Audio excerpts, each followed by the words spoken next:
If you're welding and you're working on a small piece like this, and you have little pieces that you're putting in between and they're really hard to hold, I have a little tip for you. Go ahead and get a piece of your MIG wire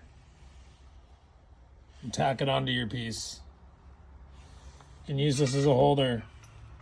You can put this in here really easily, and you can tack your work up, and then you just break your wire off when you're done.